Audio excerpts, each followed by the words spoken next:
울고 웃는 우리의 인생사 인생 N회차입니다. 사연 속으로 함께 가보시죠. 어머니, 국이 좀 짠가요? 물을 더 부을까요? 됐다. 어미야, 넌 우리 집에 시집 온 지가 10년이 넘었는데 어째 아직도 간 하나를 제대로 못 맞추니? 우리 아들이 밖에서 얼마나 고생하는데 집에서 이런 짠 국이나 먹여서 쓰겠어? 세상에서 가장 가깝고도 먼 사이, 바로 고부지간입니다. 아무리 잘하려고 노력해도 며느리는 결국 남의 식구라는 선을 넘기 힘든 걸까요? 특히나 홀로 아들을 금지옥엽 키워낸 시어머니의 며느리 사랑을 기대하는 건 어쩌면 사막에서 오아시스를 찾는 것만큼이나 어려운 일일지 모릅니다. 오늘 들려드릴 이야기는 평생을 며느리에게 매정하고 지독하게 굴었던 어느 시어머니의 이야기입니다. 남편은 늘 밖으로 겉돌고 시어머니의 서슬퍼런 시집살이를 묵묵히 견뎌내야만 했던 며느리. 그런데 치매 판정을 받은 시어머니가 스스로 요양원에 들어가겠다고 선언한 그 마지막 날밤, 시어머니가 며느리 몰래 장롱 밑에서 꺼내어 쥐어준 꼬깃꼬깃한 검은 비닐봉지 하나가 두 여자의 평행선 같던 10년 세월을 완전히 뒤집어 놓습니다. 그 봉지 안에는 과연 무엇이 들어 있었을까요? 세상의 모든 며느리 그리고 어머니들을 위한 가슴 먹먹한 반전 드라마 지금 시작합니다. 청주 구도심의 오래된 주택가. 이곳에는 동네에서도 깐깐하기로 소문난 시어머니, 말순 할머니와 그녀를 모시고 사는 며느리 지영씨가 있습니다. 지영씨의 남편은 공기업 토목직으로 허구한 날, 지방 현장과 공사판을 돌며 먼지를 뒤집어 쓰고 일하는 탓에 한 달의 절반은 집을 비웠습니다. 자연스럽게 이 낡고 서늘한 청주의 2층 집에는 시어머니와 며느리 단둘이 남겨지는 시간이 많았습니다. 말순 할머니는 일찍 남편을 여의고 시장 바닥에서 억척스럽게 장사를 하며 외아들을 가르쳤습니다. 그 세월의 풍파 탓인지 할머니의 말투는 늙가시가 돋쳐 있었고 행동은 매정했습니다. 어미야, 보일러 온도 좀 낮춰라. 아들이 현장에서 흙먼지 마시며 뼈 빠지게 벌어온 돈인데 집구석에서 뜨끈하게 지지고 있으면 죄받는다. 네, 어머니. 끌게요. 그리고 내일은 아들 내려오는 날이니까 새벽 시장 가서 생전복 좀 사와라. 아들 몸보신 좀 시키에. 넌 대충 남은 반찬에 밥 비벼 먹고. 지영씨는 서러웠습니다. 자신도 누군가의 귀한 딸이었건만 이 집에 시집 온 이후로 지영씨의 이름은 지워진 지 오래였습니다. 오직 아들 밥 해주는 사람, 집안일 하는 사람으로만 취급받는 것 같았죠. 남편이 며칠 만에 집에 돌아와도 상황은 다르지 않았습니다. 피곤에 찌든 남편은 집에 오면 쓰러져 자기 바빴고 고부 갈등의 중재자 역할을 전혀 해주지 못했습니다. 당신이 좀 참아. 우리 엄마 평생 나 하나 보고 고생하신 분이잖아. 그 흔한 남편의 변명 앞에서 지영씨는 밤마다 베개를 적시며 속으로 수백 번도 넘게 이혼장을 썼다 지우기를 반복했습니다.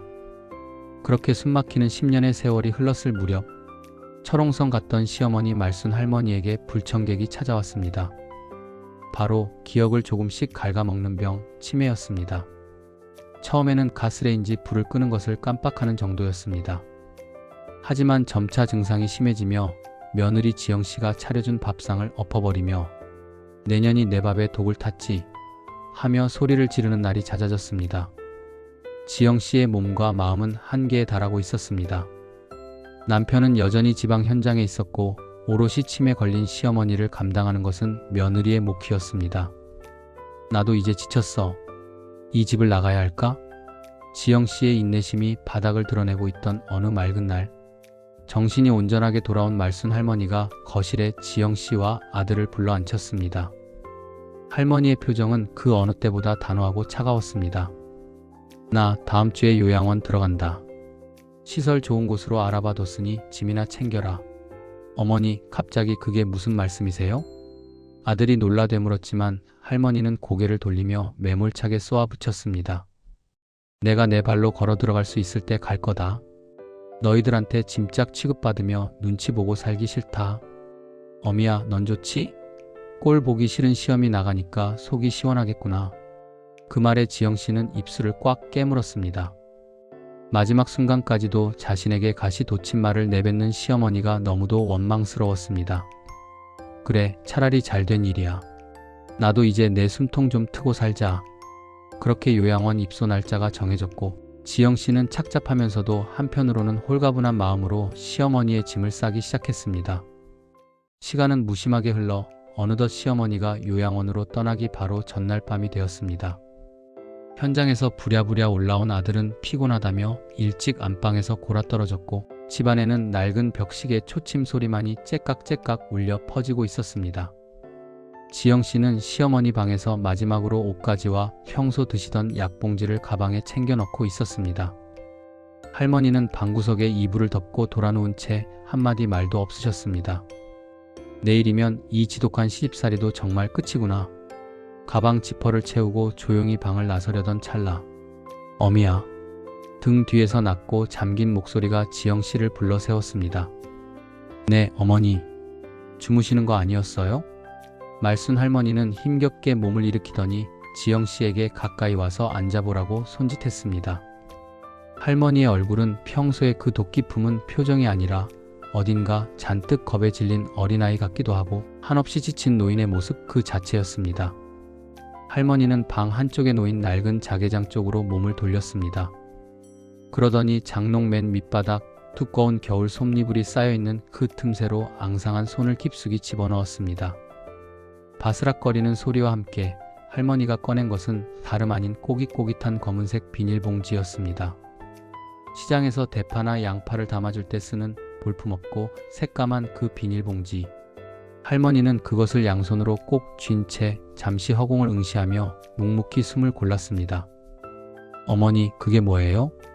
지영 씨가 조심스레 묻자 할머니는 떨리는 손으로 그 검은 비닐봉지를 지영 씨의 무릎 위에 툭 하고 던지듯 올려놓았습니다. 어미야. 네. 내가 정신이 말짱할 때 내게 꼭 줘야 할 것 같아서. 이게 뭔데요? 열어봐라. 지영 씨는 의아한 표정으로 얇은 비닐봉지의 매듭을 풀었습니다. 봉지 안에는 돌돌 말린 낡은 달력 종이가 하나 들어있었고 그 종이를 펼치자 그 안에서 무언가가 툭 하고 바닥으로 떨어졌습니다. 그것은 다름 아닌 시중은행의 적금 통장 3개였습니다. 그리고 돋보기를 쓰지 않으면 알아보기 힘들 정도로 삐뚤빼뚤하게 마치 초등학생이 쓴 것처럼 꾹꾹 눌러 적은 편지 한 장이 함께 들어 있었습니다. 지영 씨의 눈이 커졌습니다. 통장의 겉면을 확인하는 순간 지영 씨는 숨을 헉하고 들이마셨습니다. 3개의 통장 겉면에는 모두 지영 씨, 김지영이라는 자신의 이름이 또렷하게 적혀 있었기 때문입니다. 도장란에는 지영 씨가 시집 올 때 팠던 녹슨 막도장이 찍혀 있었습니다. 어머니, 이게 다 뭐예요? 제 이름으로 된 통장이 왜? 지영 씨의 목소리가 미세하게 떨렸습니다. 할머니는 창밖의 어두운 허공을 바라보며 지난 10년간 단 한 번도 보여주지 않았던 덤덤하고도 따뜻한 목소리로 입을 열었습니다. 내 남편, 우리 아들이지만 지 애비 닮아서 현장 일 핑계로 평생 밖으로만 돌 위인이다. 집구석의 여자가 얼마나 외롭고 서러운지 평생 모를 무심한 놈이야. 내가 그렇게 살아봤으니 내 팔자가 어떨지 내 눈에 왜 안 보였겠니? 지영 씨는 눈동자가 마구 흔들렸습니다. 항상 아들 편만 들며 며느리를 쥐잡듯이 잡던 시어머니의 입에서 나온 말이라고는 믿을 수가 없었습니다. 어미야, 내가 너한테 지독하게 굴었던 거 안다. 짠 국 먹인다고 구박하고 옷 하나 못 사입게 눈치 줬지. 근데 말이다. 이 애미가 남편 없이 시장 바닥에서 억척을 떨며 살아보니까 여자는 도끼가 없으면 세상에 잡아먹히더라. 아들은 허구한 날 밖에 나돌지. 내가 순에 빠져서 이 거친 세상 어떻게 버틸까? 이 애미가 죽고 나면 누가 널 지켜줄까? 그래서 내가 악력을 자처했다. 내가 내 구박에 도끼를 품고 어디 가서도 기죽지 않는 단단한 여자가 되기를 바랐어. 참 미련한 방법이었지. 할머니의 주름진 눈가에서 맑은 눈물방울이 툭 떨어져 다담이 바닥을 적셨습니다. 지영 씨는 덜덜 떨리는 손으로 편지를 집어들었습니다. 눈물 때문에 시야 흐려져 글씨가 잘 보이지 않았지만 꾹꾹 눌러 쓴 할머니의 진심은 지영 씨의 심장에 곧바로 날아와 꽂혔습니다. 못난 아들 만나 고생만 한 내 딸 지영아. 내가 해준 반찬 짜다고 투덜대면서도 맛있게 다 먹어줘서 고마웠다. 내가 아파서 알아누웠을 때 약 하나 제대로 못 사다 준 못난 시어미를 용서해라. 내가 시장에서 파지 줍고 아들놈이 용돈 주는 거 한 푼도 안 쓰고 모은 돈이다. 내 머릿속 지우개가 내 기억 다 지워버리기 전에 이 돈은 꼭 내 손에 쥐어주고 싶었어. 이 돈으로 눈치 보지 말고 예쁜 옷도 사입고 내 친정에도 떳떳하게 가거라. 미안하고 고맙고 사랑한다 내 딸아. 통장에 찍힌 금액은 무려 5천만 원이 넘었습니다. 허리가 굽도록 시장을 오가며 파지를 줍고 당신 입에는 쉰 밥을 밀어 넣으면서도 며느리를 위해 10년 동안 하루도 빠짐없이 모아온 피 같은 돈이었습니다. 치매가 와서 자신의 이름마저 잊어버리는 와중에도 장롱 밑에 숨겨둔 며느리의 통장만큼은 목숨처럼 지키고 있었던 것입니다. 어머니, 어머니. 지영씨는 통장과 편지를 바닥에 내려놓고 그 작고 앙상해진 시어머니의 몸을 으스러져라 껴안았습니다. 어머니, 제가 잘못했어요. 제가 속이 좁아서 어머니 맘도 모르고. 이렇게 가시면 어떡해요, 어머니. 울지 마라. 우리 이쁜 어미 눈물 나게 해서 이 늙은이가 죽어 마땅하지. 할머니도 지영씨의 등을 토닥이며 아이처럼 소리내어 울었습니다. 그날 밤 시어머니와 며느리는 좁은 방바닥에 부둥켜 안고 밤이 새도록 눈물을 흘렸습니다. 서로를 향해 세워두었던 날 선 가시들이 모두 녹아내리고 그 자리에 오직 두 여자만이 이해할 수 있는 깊고 진한 연대와 사랑이 피어나는 순간이었습니다. 다음날 아침, 아들이 차에 시어머니의 짐을 싣고 있을 때 지영씨가 아들의 손을 낚아채며 소리쳤습니다. 당신 미쳤어. 엄마가 요양원을 왜 가? 우리 집에서 내가 끝까지 모실 거야. 짐 다시 빼. 놀란 남편과 시어머니를 뒤로 한 채 지영씨는 시어머니의 가방을 빼서 다시 안방으로 들고 들어갔습니다. 어머니의 머릿속 지우개가 당신의 모든 기억을 지워버린다 해도 지영씨는 어젯밤 그 검은 비닐봉지의 온기만큼은 평생 잊지 않고 갚아나가기로 다짐했습니다. 시청자 여러분, 우리 부모님들의 사랑은 가끔 참 서툴고 때로는 가시 돋친 말로 상처를 주기도 합니다. 하지만 그 투박하고 거친 껍질을 한 꺼풀만 벗겨내보면 그 안에는 자식을 향한 그리고 며느리를 향한 눈물겨운 진심이 숨겨져 있습니다. 오늘 밤 어쩌면 밉기만 했던 시어머니에게 혹은 며느리에게 쑥스러운 전화 한 통 걸어보시는 건 어떨까요? 고생이 많다. 고맙다. 이 한마디가 서로의 가슴에 맺힌 응어리를 눈 녹듯 사라지게 할 기적이 될지도 모릅니다. 낡은 장롱 및 검은 비닐봉지에 담겨있던 세상에서 가장 위대한 유산.